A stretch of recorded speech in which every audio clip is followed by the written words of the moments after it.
All right, so we're going to talk about a couple of procedures. We talked about some other procedures with the normal labor lecture, but I want to talk about C-section. You need to understand C-section is not just for complications. C-section may be done for some elective reasons. And then there are the definite, we've got to do C-section indications, and then there are the judgment calls C-sections. So we're talking about it with this lecture because it is sometimes going to have to happen in response to a complication. C-section is the birth of the infant through an abdominal incision. A classical C-section involves a vertical incision in the fundus. Okay, that's the way C-sections were done for a long time. Now in developed countries, they're typically done in the low transverse segment. There are some times that that's not possible. If this placenta is implanted over that low transverse segment, they may not want to do the C-section there because they're going to have to go through the placenta. In a preterm C-section, sometimes they cannot use a low transverse incision as well. Spinal anesthesia is preferred for C-section. If an epidural is in place for labor and then the plan has to change to C-section, they try to dose that epidural adequately for surgical anesthesia. A general is used only for emergencies or if that patient is not safely able to have regional anesthesia. Regional anesthesia has lower risk for the mother and the fetus than general. So general is reserved for when the risk of regional is higher for that individual or when there's not time. Okay. Indications for a C-section, there are conditions that might pose a threat to the mother or the fetus.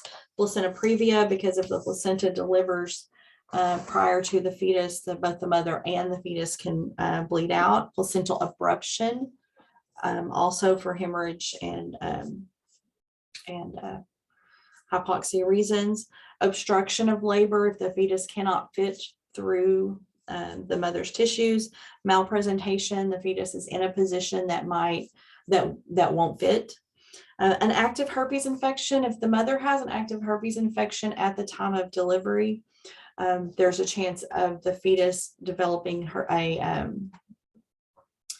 herpes sepsis.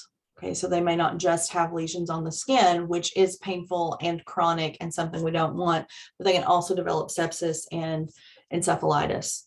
So we don't, women who have known active herpes infection should not deliver vaginally at that time.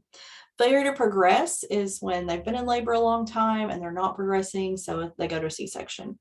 There's controversy over that, partly due to the wide variation in how soon a provider recommends that. Fetal macrosomia, it's not recommended to have C-section just for large baby unless the fetus is estimated larger than 5 kilograms or the fetus is estimated to be larger than 4,500 grams and the mom is diabetic. So for really big babies or big baby and mom's diabetic, a C-section could be recommended. And then there are elective C-sections just for the mother's choice. Women who request an elective C-section need to be informed of the potential risk when they make that decision, but that is their decision. Risk of C-section, there's a risk anytime we use anesthesia, there's a risk to that patient. A general anesthesia has a much higher risk. There's a risk of respiratory or cardiac injury during that surgery or during that anesthetic, but regional anesthetics also have some risk. We are familiar with those already. There's also the risk of surgery. Anytime we cut someone, there's a risk of infection, there's a risk of bleeding. So there are some increased risk. C-section is riskier than vaginal birth in most cases, unless there's some specific complications. Postpartum hemorrhage is, there's a greater risk of postpartum hemorrhage after a C-section. There's a risk of fetal injury. Now, I've only ever seen a fetus cut in a C-section one time, and it was during an emergency. The fetus actually had to be delivered immediately to save its life. There was a small cut on the cheek. Plastic surgery came in and repaired it. The family was grateful that the child's life was saved. But there is a risk. The reason it's more likely to happen in an emergency is because the focus is on getting that baby delivered, not on taking their time with incisions. Babies born by C-section may have transient tachypnea of the newborn. They may just have a little more difficulty clearing the fluid from their lungs, and they are more likely to have neonatal respiratory distress. And that has to do with some of the changes in fetal physiology that labor causes. Care, in prenatal care, women need to be aware of the possibility of needing a C-section and what might make that necessary. Pre-op care is generally standard pre-op testing. If we're sending a patient to surgery, someone is responsible for completing that pre-op checklist. Fetal heart tones need to be obtained prior to surgery. So before they go into that surgery, we need to know what the fetal heart is doing. Intraoperative, if regional anesthesia is used, usually one family member is allowed to attend that surgery with the patient, and they're usually seated next to the anesthetist, who can, while they're monitoring the patient, can also keep an eye on that family member. There should be a dedicated resuscitation nurse or team for the neonate. If that baby is stable, they may be placed on the mother's chest for the remainder of the surgery. Most of the time spent in surgery in a C-section is closing. They have the baby out within a couple of minutes, and then the rest of the time they're closing because they have to close all of those layers. Post-op, we have standard post-op care, but we also have standard postpartum care, and both of those things need to happen. Most patients, if they are otherwise healthy, need to ambulate early. If they have a C-section early in the day, we'd like to get them up by that evening. If it's late in the day, maybe by the morning, but we want to get them up and moving. That's going to help with pain control, improve healing, help with being able to void, and also allow them to spend time with the baby. They do also, however, need pain management because it's a major surgery. And they need help with the physical handling of the baby, because picking up the baby and lifting them over the side of the crib from the bed may strain that incision. So they're going to need some assistance with lifting and moving around in the bed and things like that because they had surgery. But also we want to get them up and moving. It's very easy for us to forget that a patient who's had a C-section has had surgery. So make sure that you're keeping that in mind.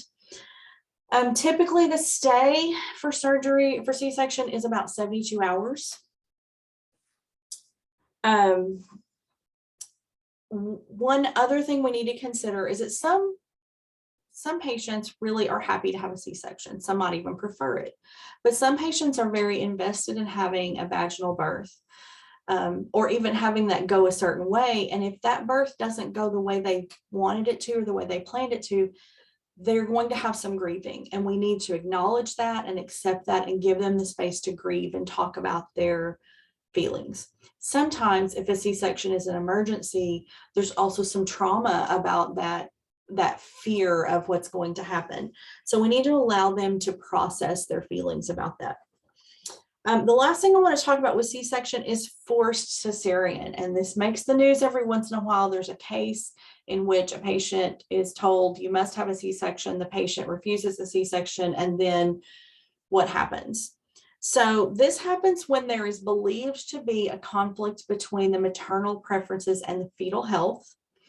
The first thing that should happen if the provider is recommending a C-section and the patient is refusing, the first thing that should happen is trying to figure out why, what their concerns are about that C-section.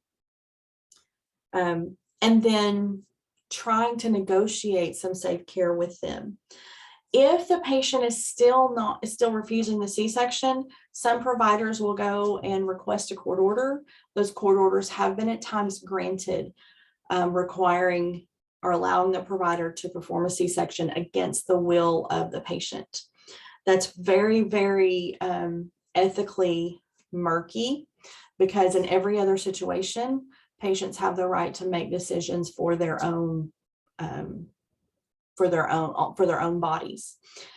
In this situation, a decision is being taken away from them for the benefit of for the perceived benefit of someone else. There, to make it a little bit more murky, there have been some situations in which that C-section caused harm to or caused the death of the patient in an attempt to save the fetus. So there's really some ethically boggy ground surrounding that, but you may run into those situations at times. I've been fortunate that when I run into situations when a patient was resistant to C-section that was really the provider believed they really needed, they were able to have a conversation and come to an agreement. But at times the court system gets involved, and there's a lot of question about what's ethical in that situation. The next section is going to be about vaginal birth after C-section.